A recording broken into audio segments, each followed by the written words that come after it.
দেখো বন্ধুরা, প্লেটে কিন্তু ঢেলে নিয়েছে। কত সুন্দর হয়েছে গজাগুলো, তোমাদের একটা ভেঙেও দেখায় কতটা। এই যে দেখো ভেতরটা কত সুন্দর মুচমুচে হয়েছে। এই যে তো গজাগুলো একদম একটা কিন্তু একটা গায়ে লেগে যায়নি, কত সুন্দর হয়েছে বন্ধুরা গজাগুলো। তো আজকের এই মুচমুচে মুরালি বা গজা তোমাদের কেমন লাগলো?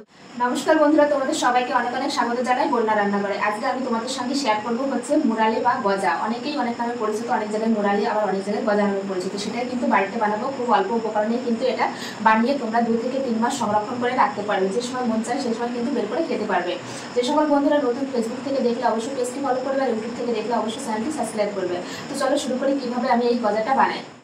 গজা বানানোর জন্য কিন্তু আমি এখানে 500 গ্রাম ময়দা নিয়ে নিয়েছি। তোমরা ময়দার পরিমাণটা কিন্তু বাড়িয়ে কমিয়ে নিতে পারো। ময়দার মধ্যে দিয়ে দেবো প্রথমেই লবণ স্বাদ অনুসারে, আর দিয়ে দেবো হচ্ছে 3 চামচ সাদা তেল, দিয়ে একটু ময়াম দিয়ে নেব। খুব সুন্দর করে কিন্তু ময়াম দিয়ে নিয়েছি। এই দেখো এরকম মুঠি বানলে মনে হবে যে হয়ে গেছে ময়দা মাখানো। এইভাবে বানালে কিন্তু এই গজাটা খুব মুচমুচে এবং খাস্তা হবে। তো এখন আমি কিন্তু অল্প অল্প জল দিয়ে কিন্তু একটা ডো বানিয়ে নেব। এই ডোটা কিন্তু একটু শক্ত মাখাতে হবে। আমরা যেমন রুটি লুচির জন্য যেরকম ময়দা মাখি তার থেকে কিন্তু একটু শক্ত মাখতে হবে। তো অল্প অল্প জল দেবো আর একটা ডো বানিয়ে নেব। এই যে অল্প অল্প জল দিচ্ছি আর একটা কিন্তু শক্ত ডো বানিয়ে নেব। অল্প অল্প জল দিয়ে কিন্তু আমি একটা ডো মাখিয়ে নিয়েছি। ঠিক এই যে এরকম হবে ডোটা, কিন্তু বেশি নরম না, এরকম একটু শক্ত শক্ত হবে। তো এইভাবে আমি ঢাকা দিয়ে রেখে দেবো হচ্ছে 20 মিনিটের জন্য। 20 মিনিট হয়ে গেছে, এখন আমি ঢাকনাটা খুলে দেখবো। তো এই দেখো আর একটু নরম হয়ে গেছে কিন্তু আগের থেকে। তো আমি এখন ভাগ ভাগ করে কেটে নেব। তো আমি এই যে ভাগ ভাগ করে কেটে নিচ্ছি, তোমরা তোমাদের পছন্দ অনুযায়ী কিন্তু কেটে নেবে। এবার কিন্তু বেলন পিড়ির সাহায্যে কিন্তু বেলে নেব। কোনো তেল বা ময়দা দেওয়া লাগবে না, এমনিতেই কিন্তু বেলা যাবে। এই যে এভাবে বেলে নেব, গোল করার দরকার নেই, এভাবে বেলে নিলেই কিন্তু হয়ে যাবে। তো বেলে নিয়েছি আমি কিন্তু। আর দেখো ঠিক এই যে মোটাটা কিন্তু এই যে এরকম রেখেছি। এর থেকে বেশি পাতলা হলে কিন্তু ভালো হবে না। তখন আমি 2 সাইড থেকে কিন্তু কেটে প্রথমে বাঁধতে দেবো, এই সাইড থেকে আর এই সাইড থেকে। এটুকু কিন্তু ফেলবো না, এটুকু কিন্তু বেলে পরে বানিয়ে নেব। তো এই সাইড থেকেও কিন্তু আমি এই যে একটু বাঁধতে দিয়েছি। রুটিটা দেখাই যে কতটা কিন্তু এই যে মোটা বা পাতলা, ঠিক এই যে এরকম সাইজে কিন্তু করে নেবো। এবার আমি পিস পিস করে কেটে নেবো, পাতলা পাতলা পিস পিস করে এই যে গজার আকারে কিন্তু কেটে নেব। তো এই যে এবার কিন্তু মাঝখান থেকে কেটে নেব, এই যে এইভাবে। এভাবে কিন্তু সবগুলো বানিয়ে নেব।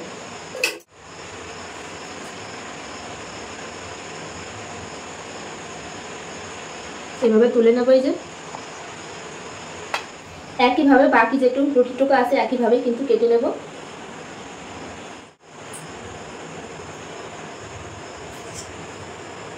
তো এইভাবে কিন্তু সব গজাগুলো আমি বানিয়ে নেব। আর একটা রুটিও কিন্তু আমি একইভাবে এই যে বেলে নিয়েছি, বেলে কেটে নিয়েছি। এবার কিন্তু এই যে পিস পিস করে কেটে নিচ্ছি। তো সব কিন্তু একইভাবে আমি কেটে নেব। তো এই যে এখন তুলে নেব।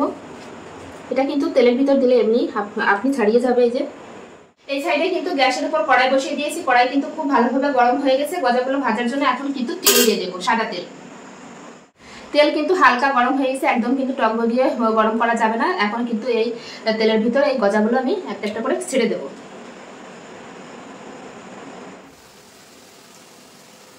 সব গজাগুলো কিন্তু দিয়ে দিয়েছি। এবার হালকা আছে কিন্তু ভাজতে হবে, যাতে ভিতরটাও ভাজা হয়, নাহলে কিন্তু আঁচটা বাড়িয়ে দিলে কিন্তু উপরে ভাজা হবে, ভিতরে কাঁচা। আস্তে আস্তে দেখো কালার আসতে কিন্তু শুরু করে দিয়েছি। এই যে তো এইভাবে কিন্তু উল্টে পাল্টে আমি লাল লাল করে ভেজে নেব।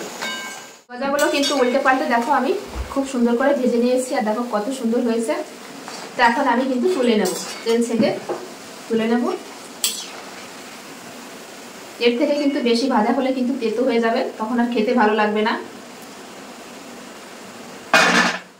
মুচমুচে খাস্তা হবে এই গজাগুলো।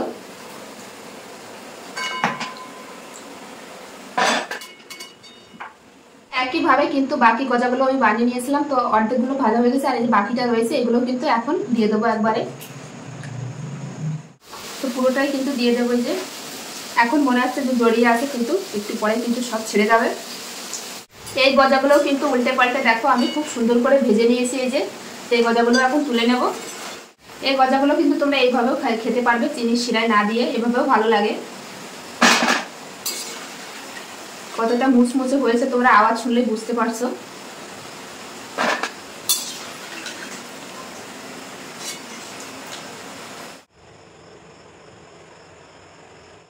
এই সাইডে কিন্তু আরেকটা কড়াই বসে দিয়েছি। এবার কড়াইয়ের ভিতর আমি দিয়ে দেবো হচ্ছে চিনি। এখানে নিয়েছি 1 বাটি চিনি, চিনির শিরা বানানোর জন্য। আর দিয়ে দেবো হচ্ছে 1/2 বাটি জল।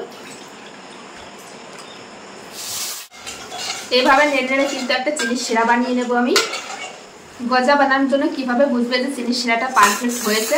তো দেখো উপর থেকে কিন্তু একটু সাদা সাদা ভাব এসে গেছে। আর এরকম ভাবে নাড়াতে দেখবে যে একটার একটা এই যে এসে গেছে, তার মতন এসে গেছে। আর আবার হাতে নিলেও তোমরা বুঝতে পারবে যে এইভাবে একটু হাতে নিবে, এরকম কিন্তু হাঁটা হাঁটা ভাব হবে, এই যে তার মতন হয়ে যাচ্ছে কিন্তু।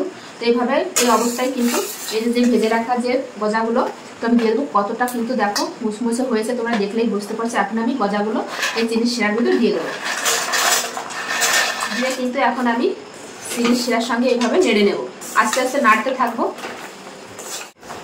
তো এভাবে নাড়তে নাড়তে কিন্তু গজাগুলো তৈরি হয়ে যাবে। আর দেখো চিনির শিরা কিন্তু গজার গায়ে খুব ভালো করে লেগে গেছে। এখন যতটা ঠান্ডা হবে ততই কিন্তু বোঝা যাবে।